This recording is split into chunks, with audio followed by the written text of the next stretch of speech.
तो दोस्तों, एक इमोशनल रियल लाइफ स्टोरी में आपका फिर से स्वागत है। तो चलिए सुनाते हैं कि विमल बहुत परेशान था। उसे समझ में नहीं आ रहा था कि वो इस परिस्थिति से कैसे निपटे। वो अपनी माँ को बहुत चाहता था, किंतु उसकी पत्नी और बच्चे उसकी माँ से बहुत दूर भागते थे, क्योंकि उसकी माँ की एक आंख नहीं थी। साथ ही उसकी कमर भी 90 अंश पर झुकी थी। वैसे वहाँ अपना काम सब खुद कर लेती थी, किंतु फिर भी वो उसकी पत्नी और बच्चों के लिए हमेशा खटकती थी। दादी, आप ऊपर के कमरे में जाओ, मेरे दोस्त आ रहे हैं, विमल के बेटे अखिल ने बड़े बेरुखी से कहा। पर बेटा, मैं तो यहाँ बहुत दूर बैठी हूँ, विमल की माँ ने बहुत प्यार से कहा। नहीं, आप उनके सामने मत रहो, वो मुझे चिढ़ाते हैं, अखिल ने जोर से डांटते हुए कहा। क्या हुआ अखिल, क्यों चिल्ला रहे हो? विमल की पत्नी कामनी ने किचन से ही आवाज लगाई। देखो ना अम्मा, ये दादी यहीं ड्राइंग रूम में बैठी हैं और मेरे दोस्त आ रहे हैं, अखिल ने शिकायत भरे लहजे में कहा। माँ जी, आप ऊपर चली जाओ, क्यों हम लोगों को लजवाती हो? कामनी ने बेटे का पक्ष लेते हुए कहा। बेचारी सरस्वती चुपचाप उठकर जीने के सहारे ऊपर जाने लगी। कमर झुकी होने के कारण उन्हें ऊपर चढ़ने में बहुत परेशानी हो रही थी, किंतु वो पूरी ताकत से ऊपर के एक अकेले कोने वाले कमरे में जाकर बैठ गईं। विमल बाजू के कमरे में से सब सुन रहा था। उसे कष्ट हो रहा था कि उसकी माँ को अपमानित होना पड़ रहा है, किंतु वो असहाय था। अगर वो कुछ कहता तो पत्नी और बच्चे उसका विरोध करने लगते। दूसरे उनके तर्क भी सही लगते हैं, चूंकि वो एक प्रशासनिक अधिकारी था, उसका सामाजिक स्तर बहुत ऊंचा था, उसकी ससुराल भी एक उच्च घराने में थी, अतः वह चुपचाप इस तरह हर दिन अपनी माँ को अपमानित होते देखता रहता था। रात को विमल की पत्नी ने कहा, देखो जी, अब कुछ करो। कल कलेक्टर साहब की पत्नी आई थी, माँ जी ने अपनी देसी धुन धारा में उनसे मिली, मुझे बहुत शर्म आ रही है थी, बताते हुए कि मेरी सास है। मैंने कह दिया कि दूर की रिश्तेदार हैं, इलाज कराने आई हैं। विमल को रोना आ गया, किंतु फिर भी वहां चुप रहा। उसे समझ में नहीं आ रहा था कि वो क्या करे। अपने बेटे की मन स्थिति को सरस्वती अच्छी तरह से जानती थी और बेटे को कोई कष्ट न हो, इसलिए वो हर बात को चुपचाप सह लेती थी। विमल बहुत उदास रहने लगा। एक तरफ परिवार और सामाजिक स्तर पर जीने की प्रतिबद्धता थी, तो दूसरी ओर माँ।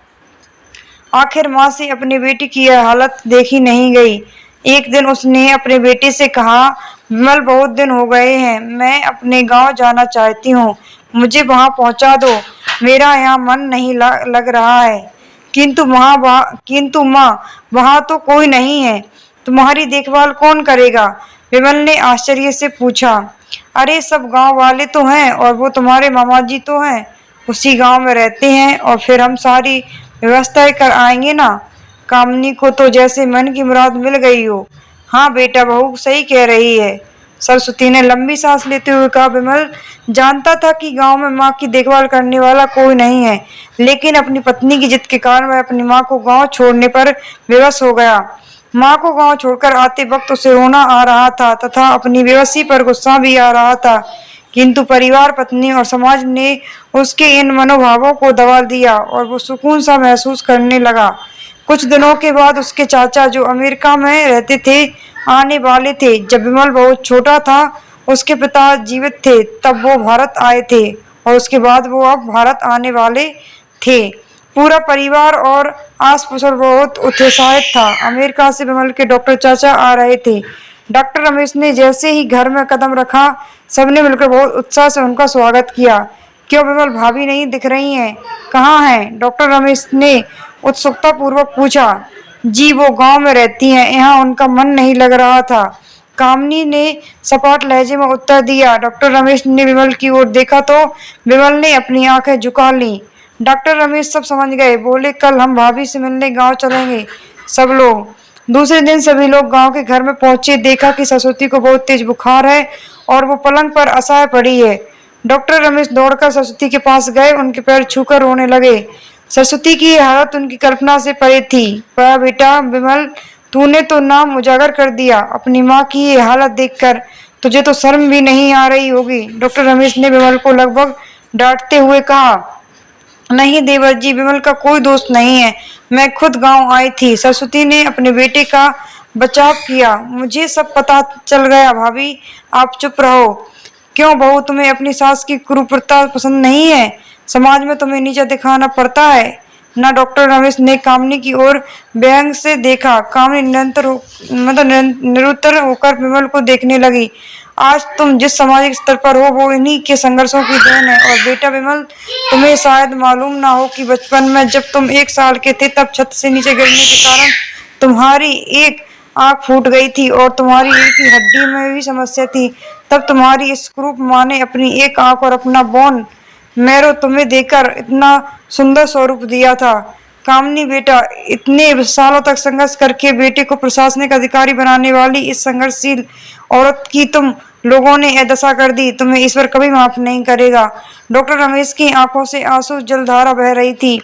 अब भाभी, आप मेरे साथ अमेरिका जाएंगी, यहाँ इन स्वार्थी लोगों के बीच नहीं रहेंगी। डॉक्टर रमेश ने सरस्वती से कहा, विमल को तो काटो तो खून नहीं था। डॉक्टर रमेश तो उसके चाचा थे। उन्होंने जो राज बताया उसके बाद तो विमल को यही लग रहा था कि उससे ज्यादा पापी इंसान इस दुनिया में कोई और नहीं है। वह दौड़ता गया और माँ सरस्वती के कदमों से लिपट गया। माँ, मेरा अपराध क्षमा नहीं है। मैं जानबूझकर चुप्पी साधे रहा, आपका अपमान करवाता रहा। अब सिर्फ आप ही उस घर में मेरे साथ रहेंगी और कोई नहीं। विमल ने अग्नि दृष्टि से अपनी पत्नी और बच्चों को देखा। कामनी को भी बहुत पछतावा हो रहा था, किंतु उसकी हिम्मत नहीं हो रही थी कि वो सरस्वती से आंख मिलाए। सरस्वती ने कामनी की मनस्थिति को समझकर उसको पुचकारते हुए अपने पास बुलाया और विमल को डांटते हुए कहा, खबरदार, जो मेरी बहू को मुझसे अलग करने की कोशिश की तो तुझे ही घर से बाहर निकाल दूंगी। कामनी और बच्चों ने सरस्वती के पैर पड़ते हुए अपने व्यवहार पर माफी मांगी और माँ के हृदय ने सबको माफ कर दिया। तो दोस्तों, कोई भी बेटा ऐसे अपनी माँ के साथ ना करे। अगर दोस्तों आपको ये स्टोरी अच्छी लगी हो तो कमेंट करके अवश्य बताएं और प्लीज हमारे स्टोरी चैनल को सब्सक्राइब भी कर लें। धन्यवाद।